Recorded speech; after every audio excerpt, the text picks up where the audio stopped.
हाय, मैं हूँ अमृता। मूवी की शुरुआत 1983 में होती है, जहाँ पे रशिया ने अपने 2 एस्ट्रोनॉट को स्पेस में भेजा था। एक होता है सैम और दूसरा कॉन्स्टेंटिन। कुछ दिनों के बाद अपना मिशन खत्म करके ये लोग वापस अर्थ की तरफ आ रहे होते हैं। अर्थ ऑर्बिट में आने के बाद उन्हें एहसास होता है कि इनके स्पेसशिप के बाहर कोई अजीब सी एंटिटी है। लेकिन ये शॉट इधर ही कट होता है और हम कुछ समय के बाद अर्थ पर देखते हैं, जहाँ पे इन दोनों ने भी लैंड किया होता है। यहाँ पे सैम मारा गया था, तो वही कॉन्स्टेंटिन काफी बुरी हालत में होता है। इसीलिए उसे रशियन के एक स्पेशल सीक्रेट फैसिलिटी में लाया जाता है, जिसका हेड होता है कर्नल सैमी, जो एक झूठी रिपोर्ट बना के मीडिया को देता है कि दोनों भी एस्ट्रोनॉट वापस आ गए हैं अपना मिशन कंप्लीट करके। यहाँ पे कॉन्स्टेंटिन के ऊपर फैसिलिटी में रिसर्च चल रही होती है, ताकि उन्हें पता लगे कि इन दोनों के साथ आखिरकार हुआ क्या था। कुछ ही समय के बाद हम देखते हैं कॉन्स्टेंटिन पूरी तरीके से ठीक हो गया था, लेकिन कुछ तो अजीब चीज थी। इसलिए कर्नल काफी फेमस डॉक्टर मिस टानिया को लेके आते हैं, कॉन्स्टेंटिन से मिलने के लिए लाता है। यहाँ पे कर्नल ने डॉक्टर टानिया को बताया होता है कि कॉन्स्टेंटिन को स्पेस में आखिरकार हुआ क्या, इसके बारे में कुछ भी याद नहीं है। ये बहुत ही मामूली सी बात थी, इसीलिए डॉक्टर टानिया पहले ये केस लेने से मना करती है।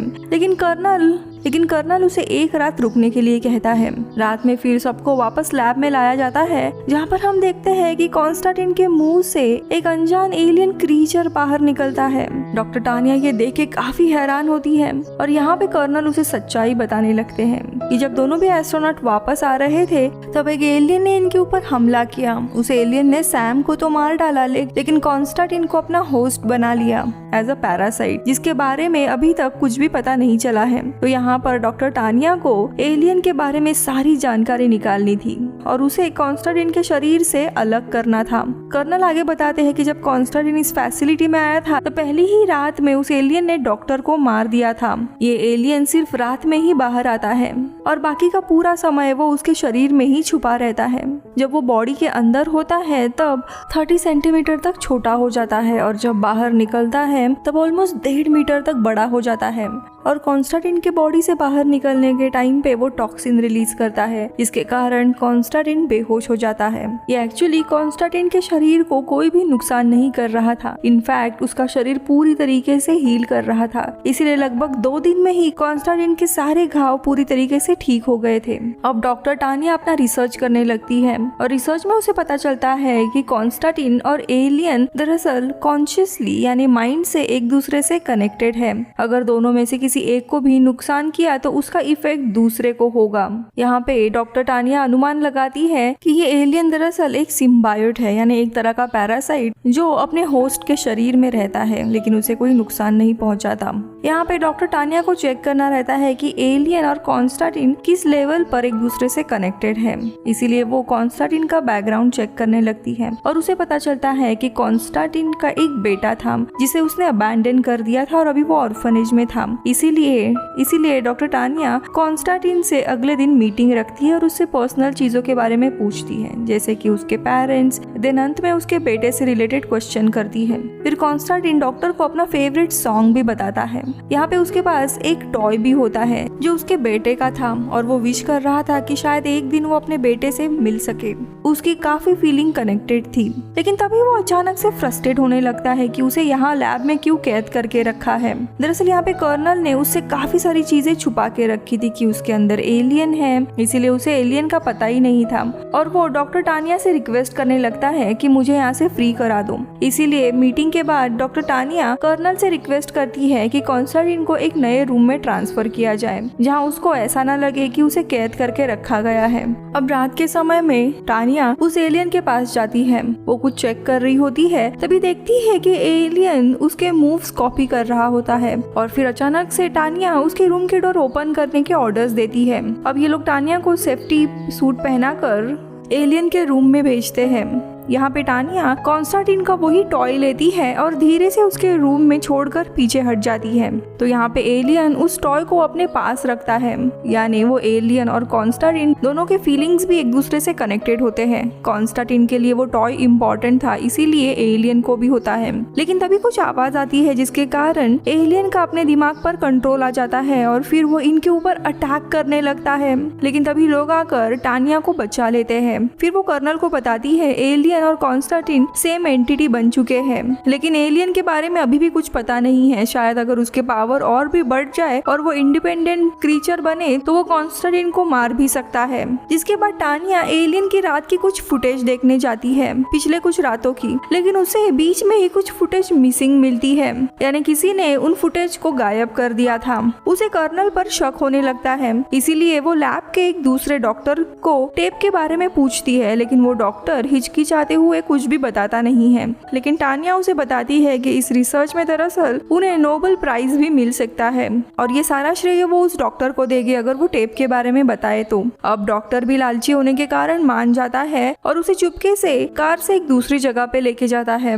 और यहाँ पे रिवील होता है कि रात में जब एलियन कॉन्स्टेंटिन के शरीर से बाहर निकलता है तब कर्नल उसे एक जिंदा इंसान खाने के लिए देते हैं ताकि वो और भी पावरफुल बने। यहाँ पे कर्नल का प्लान होता है कि एलियन को कॉन्स्टेंटिन के शरीर से अलग करके वो एलियन को कंट्रोल करना चाहते थे ताकि वो रशिया के डिफेंस के लिए एज अ वेपन यूज कर सके। लेकिन यहाँ पे वो एलियन इंसानों को खाता नहीं था, उसे बस इंसानों का शिकार करना होता है, क्योंकि मौत के डर से इंसान के शरीर में एक हार्मोन सिक्रीट होता था जिसका नाम था हाइड्रोकार्टिसोन, और इसी हार्मोन पे वो एलियन फीड किया करता था। अब ये बात डॉक्टर टानिया को भी पता चलती है, लेकिन उसे इस बात का इशू होने लगता है कि काफी सारे इंसान इस एलियन के कारण मारे जा रहे हैं, यानी कि एलियन अगर पावरफुल बनता है तो आगे जाके इंसानों के लिए खतरा बनेगा। इसीलिए अगले दिन सुबह टानिया जाके ये सारी बातें कॉन्स्टेंटिन को बताती है, लेकिन कॉन्स्टेंटिन उसे कहता है कि मुझे ये सारी चीजें पहले से ही पता होती है। ये सुनकर टानिया काफी हैरान होती है और यहाँ पे उसे पता चलता है कि सिंस दोनों का दिमाग एक दूसरे से कनेक्टेड है, भले ही कॉन्स्टेंटिन बेहोश होता है लेकिन वो एलियन के थ्रू देख सकता है कि उसके आसपास क्या चल रहा है। लेकिन तभी कॉन्स्टेंटिन डॉक्टर टानिया से मदद मांगने लगता है कि उस एलियन को कैसे भी उसके शरीर से बाहर निकाल दिया जाए, क्योंकि उसे अपनी खुद की लाइफ जीनी थी। अब टानिया भी उसकी मदद के लिए मान जाती है। अब रात में जब एलियन बाहर आने वाला होता है तभी टानिया कर्नल को कहती है कि अपने लोगों की जान मत लो,